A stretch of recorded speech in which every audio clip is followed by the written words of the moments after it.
नमस्कार साथियों, मैं आनंद प्रकाश पांडे एन मिश्रा क्लासेस में आप सभी का स्वागत करता हूं। जैसा कि हम लोग अध्ययन कर रहे हैं डीएलएड प्रथम सेमेस्टर का विज्ञान शिक्षण, और विज्ञान शिक्षण में आपको आप पहले से वीडियो में आप जाके जब देखेंगे तो आपको सिलेबस बताया गया है, और सिलेबस के बाद आपका विज्ञान शिक्षण का सबसे पहला ही जो चैप्टर आपका है वह है सजीव, कि सजीव क्या है। तो उस सजीव में आपको हम सबसे पहले आपको पढ़ाए हैं, आप जाके पीछे देख लीजिएगा प्लेलिस्ट में, कि आपको हम पढ़ाए हैं मानव निर्मित वस्तुएं। सबसे पहले आपको सजीव क्या होते हैं उनके बारे में बताए हैं, उसके बाद मानव निर्मित वस्तुएं तथा प्राकृतिक वस्तुएं, कि प्राकृतिक वस्तुएं क्या होती हैं और मानव निर्मित वस्तुएं क्या होती हैं। तो प्राकृतिक वस्तुओं का मतलब जो हमारे प्रकृति में पहले से विद्यमान है उसे हम प्राकृतिक वस्तुएं कहते हैं, और जो मानव निर्मित वस्तुएं होती हैं जिसको कि मानव खुद से बनाता है, स्वयं से मानव के द्वारा वो निर्मित की गई है, बनाई गई हैं, उसे हम मानव निर्मित वस्तुएं कहते हैं। अब इसके बाद आज के टॉपिक में आज हम लोग देखेंगे विज्ञान शिक्षण में कि सजीव वस्तुएं तथा निर्जीव वस्तुएं क्या होती हैं। कि सजीव वस्तुएं किसे कहते हैं, क्योंकि देखिए सजीव क्या होती हैं उसको हम लोग पढ़ चुके हैं, बता चुके हैं आपको। हम सबसे पहले सजीव ही पढ़ाए थे आपको हम। उस इस सजीव में आपको हम पढ़ाए मानव निर्मित वस्तुएं तथा प्राकृतिक वस्तुएं। अब आज हम लोग देखेंगे सजीव के अंतर्गत जो आपका दूसरा वीडियो है इसमें, कि सजीव वस्तुएं और निर्जीव वस्तुएं क्या होती हैं, क्योंकि सजीव एक अलग है और सजीव से ही सजीव वस्तुएं निकल के आती हैं। तो उसके अंतर्गत अब आज हम लोग को देखेंगे कि सजीव वस्तुएं और निर्जीव वस्तुएं होती क्या है। तो इससे पहले अगर आप लोग चैनल पे नए हों तो आप लोग चैनल को सब्सक्राइब कर लीजिए, बेल आइकन को दबा लीजिए, और वीडियो को ज़्यादा से ज़्यादा आप लोग शेयर कर दीजिए। जिन लोग बीएड जो डीएलएड आपका प्रथम सेमेस्टर के आप सभी लोग जो भी भाई बहन हों, आप लोग अपने दोस्त भाई बहन जो भी हों उनको आप लोग बता दीजिए कि डीएलएड प्रथम सेमेस्टर के विज्ञान शिक्षण की क्लासेस आपकी शुरुआत हो गई है, और अब हम लोग धीरे धीरे अनवरत इसको जारी रखेंगे। और मैथ शिक्षण के लिए नितेश सर आपको पढ़ा रहे हैं, आप इसी चैनल पे प्लेलिस्ट में जाके उसको आप चेक कर लीजिएगा कि गणित शिक्षण की क्लासेस कहाँ पे हैं, आप उसको खोज के अपनी पढ़ाई निरंतर जारी रखिए। तो आइए हम लोग देखते हैं कि सजीव वस्तुएं क्या होती हैं। तो सजीव वस्तुओं की आपको हम बात करें तो सजीव वस्तुएं आपको भी पता है, ऐसा नहीं, क्योंकि ये इतने सब पाठ्यक्रम इतने छोटे हैं थोड़े से इस फर्स्ट सेमेस्टर में, और इतने आसान चीज़ें हैं जो कि आपको पहले से पता है, और आपको हम नोट्स देने के लिए लिख लिख के एक एक टॉपिक एक एक चीज़ें आपको हम बताते चलेंगे, कोई भी आपका कुछ भी छूटेगा नहीं। तो आइए हम लोग देखते हैं कि सजीव वस्तुएं क्या होती हैं। सजीव वस्तुएं किसे कहते हैं, तो वे वस्तुएं जिनमें वृद्धि तथा विकास होता है। वो वस्तु होगा जो वस्तु अपने आप में खुद में वृद्धि करेगा वस्तु, जो विकास करेगा वस्तु, या जिन वस्तुओं का वृद्धि होगा, जिन वस्तुओं का विकास होगा, उन्हें हम सजीव वस्तुएं कहते हैं। सपोज दैट, सबसे पहले आपको हम समझाते चलते हैं। जैसे मानव है, तो मानव का क्या होता है, मानव सबसे पहले एक छोटा सा जन्म लेता है बच्चा, वो बच्चा धीरे धीरे अपने आप में वृद्धि करता है। आप देखे होंगे अब आज के समय में हम लोग भी जैसे हैं, इतने बड़े आपको दिखाई दे रहे हैं, हर एक व्यक्ति मनुष्य जो भी है, बालक है बालिका है जो भी हैं, वो अपने आप में क्या करते हैं, निरंतर वृद्धि करते रहते हैं। पेड़ पौधे हैं, जीव जंतु हैं, कीड़े मकोड़े हैं, सभी लोग ये सब के सब सजीव होते हैं, और सब में क्या होते हैं, वृद्धि होती है। और वृद्धि के साथ साथ इनको सजीव क्यों कहते हैं, क्योंकि इनको अपने आप में सांस लेने की क्रिया होती है, श्वसन क्रिया ये अपने आप में कर सकते हैं, ये अपने आप को निरंतर चलने की प्रक्रिया रख सकते हैं। हाँ, पेड़ पौधे चल नहीं पाते हैं, इस चीज़ का थोड़ा ध्यान दीजिएगा। हो सकता है कुछ लोग कमेंट कर दें कि सर पेड़ पौधे तो चलते नहीं, आप कैसे कर दिए सजीव हैं। तो सजीव का मतलब अगर वो वस्तु चल नहीं रही है तो फिर भी वो अगर क्रियाकलाप अपना कर रही है, पेड़ भी कार्बन डाइऑक्साइड लेता है, अपने आप को भोजन बनाता है पेड़ खुद से, लेकिन जीव जंतु जितने होते हैं, जो जानवर होते हैं, वह अपने आप को खुद से भोजन नहीं बनाते हैं, वो किसी और पे निर्भर होते हैं। लेकिन फिर भी जीव जंतु ऑक्सीजन को लेते हैं, ग्रहण करते हैं, और वो कुछ गैसें कार्बन डाइऑक्साइड वो भी छोड़ते हैं, और छोड़ने के साथ साथ लेने के साथ साथ यहाँ पे वह जीव जंतु पेड़ पौधों पे निर्भर होते हैं। तो ऐसा करने वाले जो भी जीव जंतु होंगे वो सब के सब क्या कहलाएंगे, सजीव कहलाएंगे। मुझे समझ में आ रहा है कि सजीव वस्तुएं आपको लगभग यहाँ एक ही पॉइंट से आपको क्लियर हो गया। फिर आप कहेंगे कि सर मनुष्य आप बोले हैं विकास होता है, वृद्धि होता है, तो मनुष्य मान लीजिए 5 फुट का कोई है, कोई 6 फीट का है, उसके बाद तो मनुष्य नहीं बढ़ता है, या एक 20 साल 25 साल 30 साल के बाद तो मनुष्य नहीं बढ़ता है। हाँ सही बात है। तो इसीलिए यहां पे लिखा गया है कि वे वस्तुएं जिनमें वृद्धि तथा विकास होती हैं, वह वस्तुएं, बहुत सारे ऐसे जंतु हैं, मानव भी हैं, जीव जंतु भी हैं, कीड़े मकोड़े भी हैं, जो कि एक समय के बाद थोड़े समय तक तो वो बढ़ते हैं अपने आप को, जितना उनका जीवन काल होता है, जितने उनकी वृद्धि करने की क्षमता होती है, अपने आप को उनमें वृद्धि होती है। लंबाई में वृद्धि होगी, चौड़ाई में वृद्धि होगी, ऊंचाई में वृद्धि होगी, ये सब कुछ ना कुछ वृद्धियां उनके अंदर होती हैं। हाथ पैर मोटा होगा, लंबा होगा, ये सब चीजें होता है। लेकिन वृद्धि के साथ साथ एक समय के बाद वृद्धि तो रुक जाती है, वो अपने आप को उतने ही में स्थिर हो जाते हैं, लेकिन उनका विकास निरंतर चलता रहता है। विकास कैसे? जैसे मान लीजिए मैं एक सपोज रख लेता हूं, जैसे मनुष्य ही है, तो मनुष्य मानव क्या करता है, एक समय के बाद अपने आप को 15-20 साल के बाद वो अपने आप को स्थिर हो जाता है, वो रुक जाता है 5 फीट 5.5 फीट 6 फीट तक वो रुक जाता है। लेकिन अब वृद्धि ने रुका है भाई, विकास तो उसका निरंतर चलता रहता है। क्या छोटा सा बच्चा कक्षा 1 में पढ़ने वाले बच्चे का जो वृद्धि, जो मानसिक बुद्धि जो है, क्या इंटर में पढ़ने वाले बच्चे, ग्रेजुएशन में पढ़ने वाले बच्चे, या दादाजी आपके हैं, पापा जी आपके हैं, क्या उनके मानसिकता क्या सबकी एक ही बराबर है? नहीं, छोटे बच्चे की अलग है सोचने समझने की क्षमता, उनका एक अलग स्तर का विकास है, और अपने पिताजी या बड़े जो लोग होते हैं उनका एक अलग स्तर का विकास होता है। तो उनका जरूरी नहीं है कि नहीं उनके लंबाई में ही वृद्धि हो रही है तो उनको हम कहेंगे कि नहीं ये सजीव कहलाएंगे या इनकी में वृद्धि हो रही, नहीं। वृद्धि और विकास एक अलग अलग प्रक्रियाएं होती हैं। वृद्धि एक समय के बाद रुक जाती है, लेकिन विकास निरंतर चलने वाली प्रक्रिया होती है, और ये हर साथ होता है। जैसे पेड़ पौधे हैं, कोई पेड़ क्या करता है, एक छोटे समय तक वृद्धि करता है, उसके बाद पेड़ भी रुक जाता है। ऐसा तो है नहीं कि वो आसमान तक पूरा पेड़ जाता ही है, ऐसा नहीं होता है। एक समय के बाद उनका पेड़ पौधों का भी विकास नहीं, वृद्धि रुक जाती है, लेकिन विकास, उनके डंठल जो होंगे, वो टहनियाँ जो होंगी वो बढ़ते रहेंगे, उनमें फल फूल हमेशा लगने लगेंगे। हो सकता है कि कुछ समय तक वो पेड़ पौधे नहीं फल फूल देते हों, लेकिन कुछ समय के बाद, एक समय के बाद वो अपना फल फूल देना शुरू करते हैं, तो उनमें एक तरह से विकास होता है। तो ये चीजें आप एकदम क्लियर समझ गए होंगे। अब आगे देखिए, तो ऐसे वस्तुओं को हम क्या कहते हैं? सजीव वस्तुएं कहलाती हैं, सजीव वस्तुएं कहते हैं। क्लियर? आइए आगे देखते हैं हम लोग। जिनमें वृद्धि एक निश्चित समय तक होती है। देखिए जितनी बातें मैं आपको समझाया हुआ हूं, सब कुछ नोट्स में आपको दिया हूं, कहीं भी एक भी पॉइंट आपको मिस नहीं होगा। तो आइए हम लोग देखते हैं, जिनमें वृद्धि एक निश्चित समय तक होती है। क्यों? ध्यान से समझिए। देखिए मैं इस चीज को भी समझाया हूं कि वृद्धि एक निश्चित समय के लिए होती है, लेकिन यही विकास निरंतर चलता रहता है, परंतु विकास की प्रक्रिया निरंतर चलती रहती है। एक भी पॉइंट मिस नहीं किया हूं, सब कुछ नोट्स में आपको दिया हूं, समझा अलग दे रहा हूं, वो अलग की बात है। तो विकास की जो प्रक्रियाएं होती हैं, ये विकास क्या होता है? निरंतर चलता रहता है। अगर आपको शॉर्ट क्वेश्चन में, लघुत्तरी में, जो भी अति लघुत्तरी या लघुत्तरी में पूछेगा, आप अच्छे से अपना नोट्स पेपर में अपना देखिए, ये चीज आप याद किए रहिए, नोट्स बनाए रहिए, लिख के चले आइए। जैसे देखिए सजीव वस्तुएं जो होती हैं, क्या क्या होते हैं? है तो बहुत कुछ, हम 2-4 एग्जाम्पल दे रहे हैं, आप और भी अपने से जोड़ लीजिएगा। मनुष्य है, जीव जंतु हैं, पेड़ पौधे हैं। अब मनुष्य आप जानते हैं, जीव जंतु में आपको जानते ही हैं, गाय है, भैंस है, बहुत सारे ऐसे जानवर हैं, वो हैं। पेड़ पौधे आप जान ही रहे हैं, बहुत प्रकार के पेड़ पौधे हैं, कोई जरूरत है नहीं कि एक ही प्रकार का है। आम का पेड़ है, नींबू का पेड़ है, नीम का पेड़ है, अशोक का पेड़ है, ये सब तमाम तरह के ऐसे पेड़ पौधे में बहुत सारे आ जाएंगे। जीव जंतुओं में भी बहुत सारे जीव जंतु आ जाएंगे। मनुष्य है तो मनुष्य अपने आप में आ जाएगा। तो ये सब के सब क्या करते हैं? इनके अंदर वृद्धि होता है, इनके अंदर विकास होता है, इन्हें हम सजीव वस्तुएं कहते हैं। क्लियर? आगे चलें, आइए आगे। निर्जीव वस्तुएं हम देखेंगे। अब हम लोग किसको देखेंगे? सजीव वस्तुओं का हम लोग अध्ययन कर चुके हैं, अब हम लोग देखेंगे निर्जीव वस्तुएं। निर्जीव वस्तुएं किसे कहते हैं? तो जैसा अभी यहाँ पे कहा गया कि वे वस्तुएं जिनमें वृद्धि और विकास होता है उन्हें सजीव वस्तुएं कहते हैं, यहीं पे हम लोग देखेंगे कि वे वस्तुएं जिनमें वृद्धि और विकास नहीं होता है, न तो उनमें वृद्धि होगा न उनमें विकास होगा, लेकिन हाँ वो मानव द्वारा बनाई गई वस्तुएं होती हैं, उन्हें हम निर्जीव वस्तुएं कहते हैं। आइए हम लोग देखते हैं, जिनमें वृद्धि एवं विकास दोनों नहीं होता है। एकदम याद करके रखिए दिमाग में कि निर्जीव वस्तुएं उसे हम कहते हैं जिन्हें वृद्धि और विकास जिनमें नहीं होता है। जिन वस्तुओं में वृद्धि नहीं होगा, जिन वस्तुओं में विकास नहीं होगा, वो न बढ़ेगा, वो जैसा पाया जाएगा, जैसा मानव बना देगा वैसा वो पड़ा रहेगा। तो उनमें वृद्धि विकास नहीं होता है, निर्जीव वस्तुएं कहलाती है। निर्जीव वस्तुएं प्रायः मानव निर्मित होती हैं, मानव के द्वारा बनाई गई सभी वस्तुएं निर्जीव वस्तुएं कहलाती हैं। समझ में आ गया होगा? क्लियर है एकदम? सजीव वस्तुएं, निर्जीव वस्तुएं। आइए हम लोग देखते हैं कि निर्जीव वस्तुएं वह कौन कौन सी होती हैं। आप देख रहे हैं मैं बोर्ड पे पढ़ा रहा हूं, ये भी एक निर्जीव वस्तुएं हैं।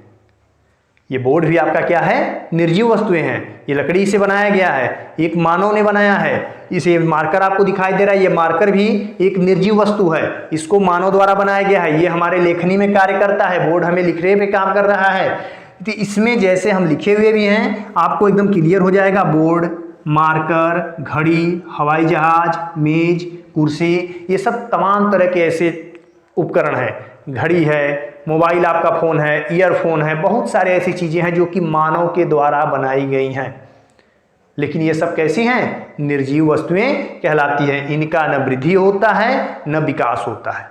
आप ये बोर्ड इतना बड़ा बनवा दिया गया, इतना बड़ा अगर है तो ये बोर्ड इतना ही बड़ा रहेगा, ये कभी बढ़ेगा नहीं, न ये घट सकता है, न ये अपने से इनमें कोई अलग से विकास हो सकता है इनका।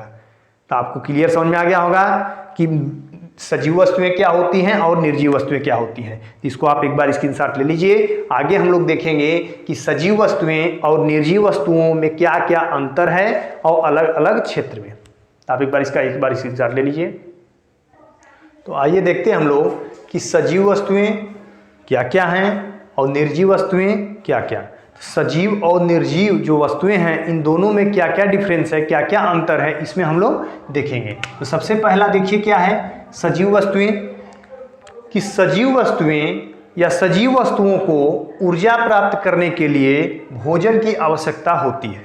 जैसे मान लीजिए सपोज दैट अगर मानव है तो मानव को अगर ऊर्जा, अगर मान लीजिए अगर हम मान लीजिए पढ़ा रहे हैं, बोल रहे हैं, कहीं जाना है, चल रहे हैं, तो इन सभी चीज़ों में हमारी क्या होती है, एनर्जी खत्म होती है, ऊर्जा खत्म होती है। तो ये जो ऊर्जा जब खत्म होगी तो इसे प्राप्त करने के लिए हमें किसकी ज़रूरत पड़ेगी, भोजन की ज़रूरत पड़ती है। जब हम खाना खा लेते हैं तो फिर हमें एनर्जी मिल जाती है, और जब एनर्जी मिल जाती है तो फिर अपना क्रियाकलाप हम कर लेते हैं। ऐसे बहुत सारे जीव जंतु हैं, उनको सभी लोगों को अपने ऊर्जा को प्राप्त करने के लिए उनको भोजन की आवश्यकता होती है। आप समझ गए होंगे सजीव वस्तु में।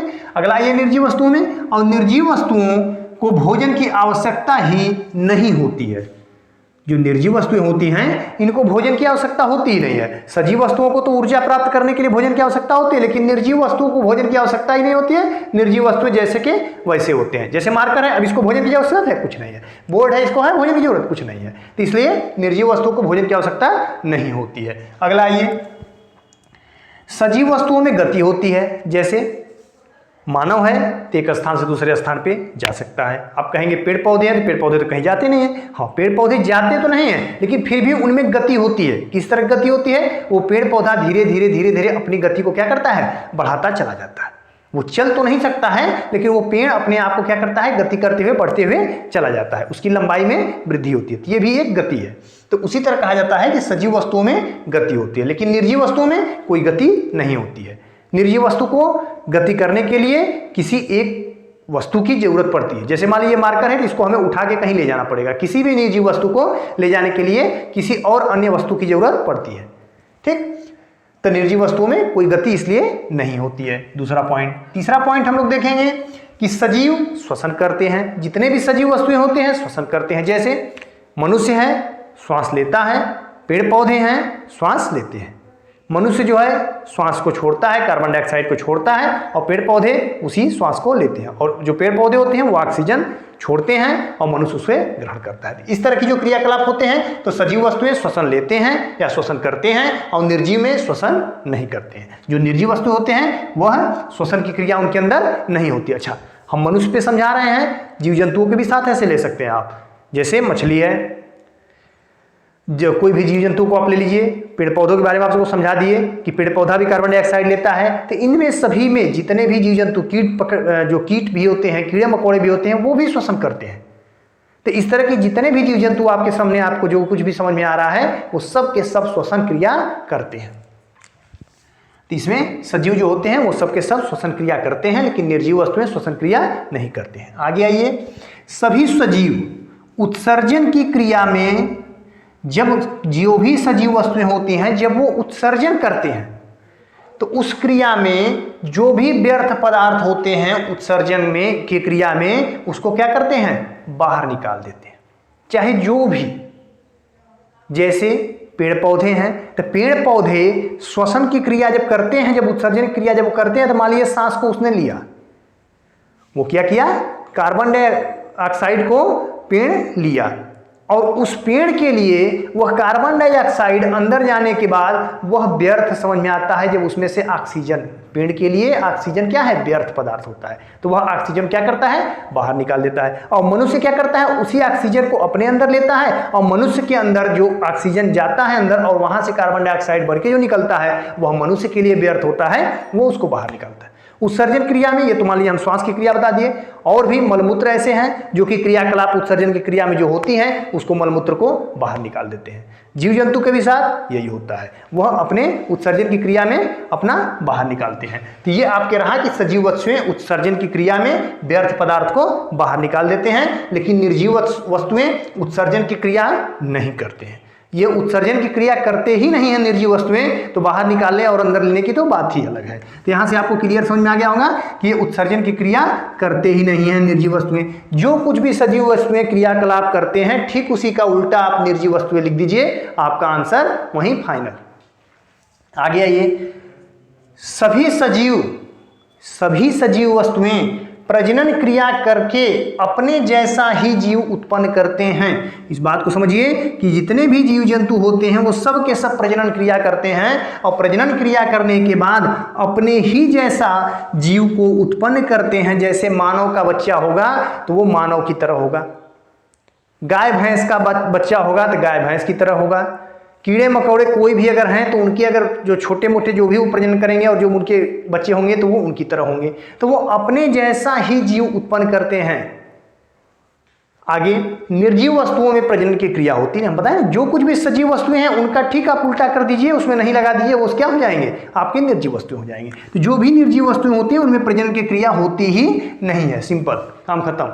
आगे आइए, प्रत्येक जीव में वातावरण के अनुकूल समायोजन करने की क्षमता होती है। जो भी जीव जंतु होते हैं जैसा वातावरण उनको मिलेगा या जैसे वातावरण में वो जाते हैं वह अपने अनुकूल या वातावरण के अनुकूल अपने आप को समायोजित कर लेते हैं। जैसे मनुष्य की ही बात किया जाए, कभी बरसात होता है, कभी ठंडी का मौसम आता है, कभी गर्मी का मौसम आता है। बरसात का मौसम आता है तो वो रेनकोट निकाल के पहन लेते हैं बारिश में भीगने के लिए, मतलब अपने आप को बचाने के लिए। ठंडी का मौसम होता है, स्वेटर जैकेट खूब पहन लेते हैं, अपने आप को बचा लेते हैं, उसके अनुकूल ठंडी के अनुकूल अपने आप को समायोजित कर लेते हैं। अभी गर्मी का मौसम आता है तो गर्मी से बचाव के लिए वो अपने आप को गर्मी से बचा लेते हैं। तो इस तरह की चीज़ों से अपना घर मकान बना लेते हैं, मान लीजिए सपोज दैट। उसी तरह जीव जंतु जो भी होते हैं वो भी अपना क्रियाकलाप इसी तरह करते हैं। जैसे एक आप कछुआ का नाम सुने होंगे, कछुआ को आप देखते हैं कि वह ऐसे चलता आपको दिखाई देगा। जो कछुआ होता है वह आपको निकल के पानी में अपने आप को तैरेगा, लेकिन वो जहां मानव का आहट या किसी भी जीव जंतु का अगर उसको आहट सुनाई देता है, उसको लगता है कि मुझे कोई मारने आ रहा है या मुझे कोई पकड़ने आ रहा है, वह तुरंत आप देखेंगे एक कड़ा सा कवच जैसा ऊपर एकदम घड़ा की तरह होता है और अपने आप को उसी के अंदर समाहित कर लेता है। और उस घड़े के ऊपर आप उस जो कड़ा जो कवच जैसा होता है उसके ऊपर आप कितना भी मारिए वह बाहर नहीं निकलता है और वो मरता नहीं है, अंदर अपने आप को समायोजित करके छिप के बैठ जाता है। तो वही चीज यहाँ पे है कि जितने भी जीव होते हैं, सजीव होते हैं, वह अपने आप को वातावरण के अनुकूल समायोजन करने के लिए या समायोजित करने के लिए अपने आप को तैयार हो जाते हैं, अपने आप को समायोजन कर लेते हैं। लेकिन निर्जीव वस्तुओं में अनुकूलन होता ही नहीं है। जब निर्जीव वस्तु में जब अनुकूलन की क्षमता होती नहीं है तो समायोजन और ये सब की तो बात ही होगी नहीं। तो इसीलिए निर्जीव वस्तु में अनुकूलन की क्षमता ही नहीं होती है। अगला आइए देखते हैं हम लोग सभी सजीव। अब यहाँ पे देखिए इस पॉइंट को थोड़ा ध्यान समझिएगा। जितने भी सजीव वस्तुएं होते हैं वो सब के सब ठोस, द्रव, गैस के रूप में, ठोस, द्रव, गैस के रूप में भोजन को ग्रहण करते हैं। जो भी सजीव वस्तु होते हैं वो सब के सब कोई ठोस के रूप में अपना भोजन ग्रहण करता है, कोई द्रव के रूप में ग्रहण करता है, कोई गैस के रूप में ग्रहण करता है अपना भोजन। जैसे पेड़ पौधों को पानी की भी आवश्यकता होती है, खनिज लवण की भी आवश्यकता होती है, मनुष्य को भी पानी की आवश्यकता भी होती है, गैस ऑक्सीजन भी हम लेते हैं। ऑक्सीजन अगर ना मिले हमें, गैस हमें ना मिले तो हम जीवित नहीं रह सकते हैं। उसी तरह पेड़ पौधों को, इसीलिए ठोस के लिए क्या है, आपको ठोस के लिए चावल, दाल, जो कुछ भी रोटी है, ये सब क्या है, ठोस पदार्थ है।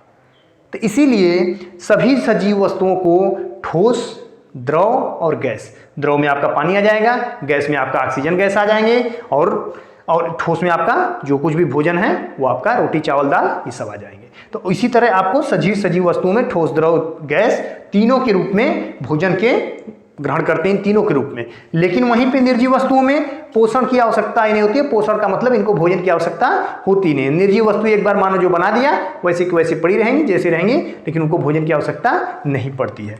तो इसमें पोषण की आवश्यकता ही नहीं पड़ती है या नहीं होती है। तो ये आप समझ गए होंगे कि विज्ञान शिक्षण में हम लोग सजीव वस्तुएं और निर्जीव वस्तुएं जो थी, इन सजीव और निर्जीव वस्तुओं में सजीव क्या होती हैं वस्तुएं, निर्जीव वस्तुएं क्या होती हैं, और सजीव और निर्जीव वस्तुओं में अंतर क्या होता है, इसका आप एक बार स्क्रीनशॉट ले लीजिए। तो हम समझ रहे हैं कि विज्ञान शिक्षण में सजीव वस्तुएं और निर्जीव वस्तुओं में अंतर, ये दोनों आपको क्लियर समझ में आ गया होगा। तो अब आगे हम लोग देखेंगे। आपकी कक्षाएं जो हैं अनवरत अब जारी हो गई हैं। अब आपकी कक्षाएं लगभग प्रतिदिन चलेंगी। तो एक आध दिन मान लीजिए उसमें गैपिंग हो सकता है, तो आपका लगभग, इसलिए आप लोग अपने भाई बहन दोस्त मित्र जो भी हों उनको आप वीडियो को ज़्यादा से ज़्यादा आप शेयर कर दीजिए। वीडियो को अगर आप सब्सक्राइब चैनल को नहीं किए हैं तो आप चैनल को सब्सक्राइब कर लीजिए, बेल आइकन को दबा लीजिए, जिससे कि आगे आने वाली वीडियो आप लोगों तक पहुंचती रहे। इसी के साथ धन्यवाद।